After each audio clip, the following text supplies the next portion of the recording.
have a ongoing segment here about my new friends, because I have new friends now. I have new NAACP friends that are amazing, and one of my new friends is Tifani Fuisher. She is the Allegheny County NAACP president. So Allegheny County, for those of you all who may not be familiar with Maryland's geography, it is on the western side of Maryland. It's like if you're leaving Maryland or the central part of Maryland and heading to, say, West Virginia, you would normally go through the Western Maryland, and Allegheny County is one of the places that you would go through.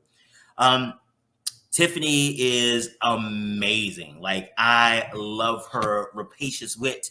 And again, I just met her this week, and I had an opportunity to just see her engage, the level of integrity and ability. Like, she comes to the table with facts. She be spitting it. So let me tell you a little bit about her. They wrote this article about her. She didn't even know that I'm doing this.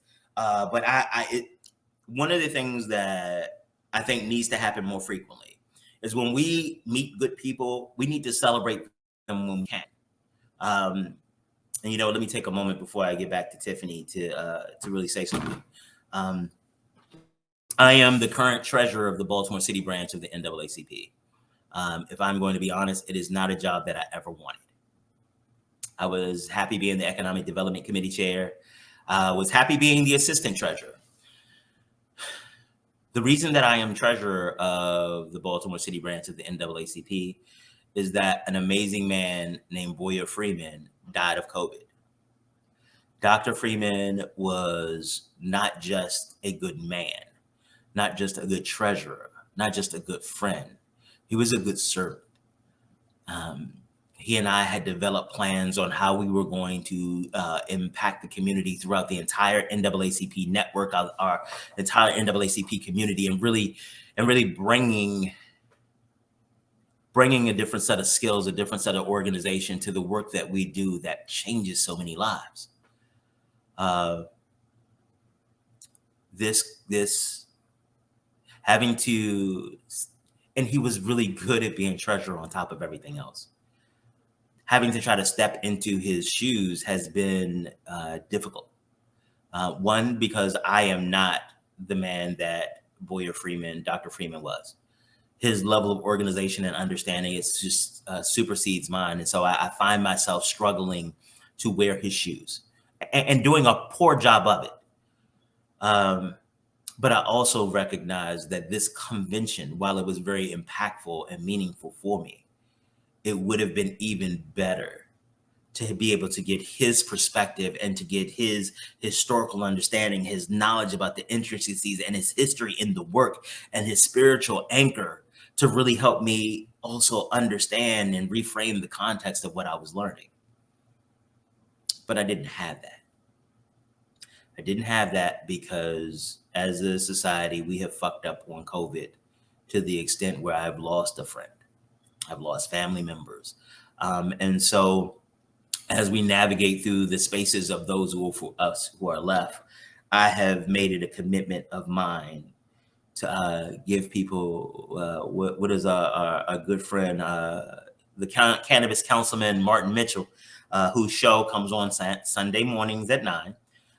People Over Politics. One of the things I love that he says to everybody is that we need to give people their flowers now. I know that's not his original creation, but this is why it's important, because one of the few places of solace that I have in Dr. Freeman's passing is that I let him know how important he was to me and to the movement before he passed.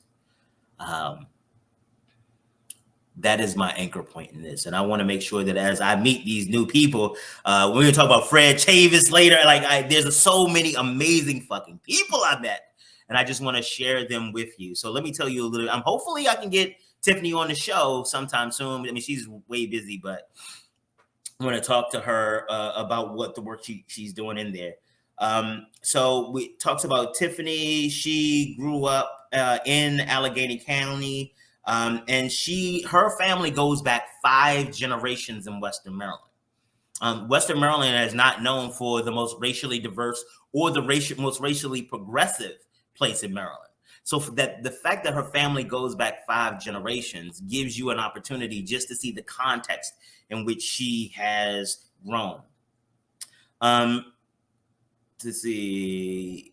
Tiffany followed. Her mother was an active part of the NAACP in Allegheny County, and Tiffany joined the NAACP Youth Council because she understood through her family the need for service. She wasn't always an active member of the NAACP, but she always focused in on supporting the activities. Because every once in a while, with some of our organizations, the politics get a little outrageous. We start feeling like, oh, wait, what's happening? No, she realized that no matter what the politics, the mission was still necessary. She had read an article about a man who was profiled by police.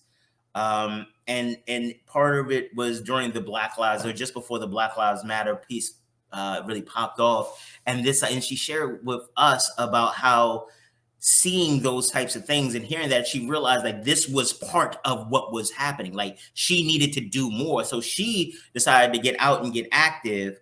And she recognized the need for the movement, especially in her area, to have the leadership skills that people had invested for years. Her family and the community and these programs had invested in her for years to help her develop these leadership skills, these analytical skills, and she decided to put them to the test and help the people. She, as the VP of the NAACP at the time, before she became president, she organized the Freedom Fund dinner, and she spoke out to protect the Carver School Center. She started an initiative to restore the Pinewood Avenue playground and work with Friends of Woodlawn to maintain Black cemeteries. That's what she did as vice president. In 2020, she took the lead role in organizing the Safe Not Silent March to protest the tragic death of George Floyd. And the march started at the Emmanuel Episcopal Church and ended it with a rally at City Hall, which was the largest protest in Cumberland history. Literally, we talking about a history maker. She brought the wherewithal of the community directly to the points of power in Allegheny County and Cumberland and saying that this is enough. She's done Juneteenth projects. And again, this is not a location that is really open and excited about issues around race and racial equity and things like that. One of the things that she talked about that I really got my attention was the conversation about the work that they've done around the lynching project. She also is a member of the Allegheny County Lynching Truth and Reconciliation Commission. And in that role, she has helped them develop this, a tour. And the tour of the lynching of a Black man. And a lot of times we think about like, oh, this is the tree or this is the place that he was hung from. But this tour starts from his house, where they got him, how long it took. And you, instead of just seeing that image or seeing this place representative, as you go through the tour, as you go through and experience how long that took, it changes the entire dynamic. Because when you realize that it wasn't just the hanging, that was the culminating event, but it was the beatings, it was the torture up until that point. And for me, one of the biggest torture pieces is to not have any control and not know what's going to happen. You are handcuffed or you are tied up. You are literally at the mercy of people who clearly don't care about your life, and you don't know when it's going to happen. Hell, you don't even know if it's going to happen. You don't know if you're going to end up as one of those lucky Black people who just ended up beaten up and in the hospital for a few weeks, or if you're going to end up with your insides on the outside before they hang you. To just have your life literally in someone else's hands and to know that they hate you, and at a certain point, wondering if you will beg them for your death. To sit down and to realize that in the state of Maryland, less than an hour and a half from where I live, this happened. This happened to people who, I don't even say look like me. This happened to people who were me. They were taken from their houses with all of the fear and not knowing if anybody would even ever know what happened to you, if your family would even find your body. No opportunity. Like some of the people, some of the people in some of these mass shootings had the opportunity just to call their family member and said, I miss you, goodbye. You didn't have the opportunity to do that. The humiliation of it all. That is one of the things that she is bringing to Allegheny County in this lynching memorial and this tour. And this is not important so that you could just feel bad about it. That's not the goal. It's like, oh, we want everybody just to feel bad because this happened to anybody. No, this is an educational opportunity, because as you understand what has happened, not just from the academic perspective, but when it becomes a human experience, you can take that human experience and that you can use it to make policy now. The conversation about reparations, the conversations about undoing some of the damage take on a different flavor when it's not just, oh, he died. Oh, he was hanging from a tree. Oh, he was hanging from a light post. When you think of the torture and the lives of the impact of the families afterwards, what are you talking about? These are some of the most heinous atrocities that have ever been committed against Black folk. And there's a Black woman named Tifani Fuisher who was out in Allegheny County making sure that that truth gets known, making sure that she is telling the truth to power. And don't get it twisted. I talked to her this week. She don't take bullshit from nobody. She is not going to go quietly into the night. She is not going to kowtow for the feelings of the white superstructure. She is telling truth to power, and she is making sure that they feel uncomfortable, because through that agitation, they can become better.